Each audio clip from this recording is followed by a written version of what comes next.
Pierre Wallet.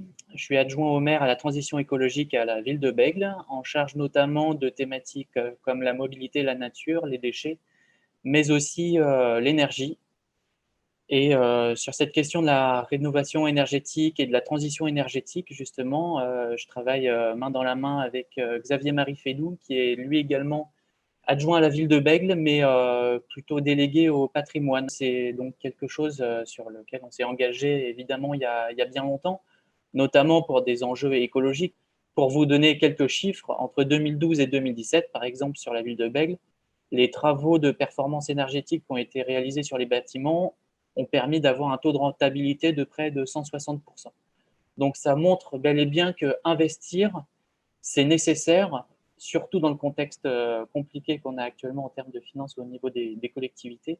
C'est nécessaire et c'est même obligatoire dans la mesure où ne pas investir, ça engage les villes. En fait, ça fait que les villes vont dans un mur sur une période d'une dizaine d'années, dans la mesure où le coût de l'électricité va aussi augmenter et que notre patrimoine municipal va lui aussi augmenter. Ne pas investir, ça veut dire avoir une enveloppe qui explose. Donc pour ce qui est de la sobriété énergétique, effectivement, on est sur un travail de longue haleine de rénovation de nos bâtiments. On travaille sur les écoles, les gymnases. On a également une piscine et une mairie qu'il nous faut réinvestir justement en termes de sobriété énergétique, dans la mesure où la piscine et la mairie, justement, c'est les deux bâtiments qui nous génèrent le plus de frais. Également, en termes de nouvelles constructions, on a des écoles qui sont prévues, donc par exemple en lien avec le label E+, C-, donc tout ce qui relève de l'énergie et du carbone en termes de construction, on souhaite aller vers quelque chose d'exemplaire. On ira vers du E4 notamment, qui est le top en termes de sobriété et de production propre d'énergie. En parallèle, on a donc des installations d'énergie renouvelable, notamment de centrales photovoltaïques sur l'existant. On était à 36 kW crête. L'été prochain, on va en poser d'autres sur une nouvelle école où on va multiplier par 3 la production d'énergie. Et on souhaite développer ça sur d'autres bâtiments municipaux. Pour l'instant, on est allé uniquement sur des écoles, mais on ira probablement également vers des gymnases et vers des centres techniques aussi de la ville. Et au-delà de la sobriété énergétique et de la rénovation thermique des bâtiments, et au-delà des centrales photovoltaïques qu'on installe et qu'on a déjà installées sur nos bâtiments publics, on a aussi d'autres logiques de réflexion en termes d'énergie propre. On est par exemple sur des projets de biométhaniseurs pour valoriser les biodéchets de notre cuisine centrale. L'ancien maire de Bègles, Noël Mamère, souhaitait s'engager fortement justement sur ces enjeux de transition énergétique et dès le début, en fait, il a pris contact avec la LEC justement pour avoir un appui scientifique, technique et financier justement sur cette déclinaison technico-pratique de la transition énergétique sur les bâtiments de la ville de Bègles. On a eu par exemple en partenariat avec la LEC il y a 4-5 ans un audit de consommation énergétique de 48 bâtiments une année. L'année d'après, on était sur une quarantaine de bâtiments et ça, chaque année, en fait, ça nous permet de hiérarchiser les besoins en termes de rénovation, mais aussi en termes de plus-value de pose, par exemple, de centrales photovoltaïques.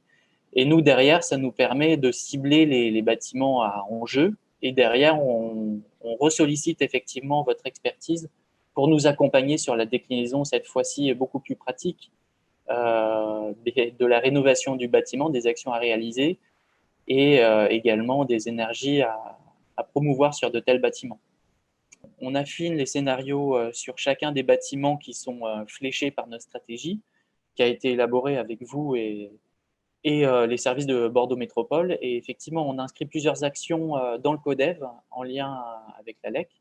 Et ça nous permet derrière d'avoir votre accompagnement technique, votre expertise sur certains bâtiments donc sont prévus ou ont déjà été faits, par exemple la rénovation de gymnase, où là on est plutôt effectivement sur des réflexions de production d'électricité.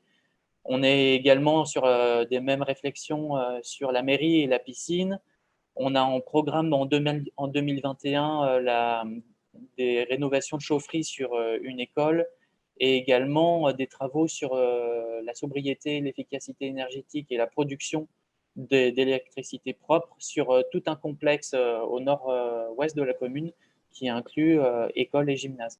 On est vraiment sur un panel extrêmement hétérogène, donc ça va de petites écoles à des bâtiments beaucoup plus conséquents comme des équipements sportifs. Et on est sur d'autres bâtiments également conséquents, à savoir le bâtiment mairie, une piscine qui est aussi protégée au titre du patrimoine. Donc il y a d'autres contraintes aussi qui sont à prendre en compte. Patrimoine commun, mais aussi patrimoine exceptionnel. Et effectivement, la piscine de Bègle en fait donc partie. Ce partenariat avec l'ALEC, ça sera une belle expérience et on est toujours preneur et heureux d'avoir votre expertise justement sur la déclinaison de la transition énergétique sur notre commune.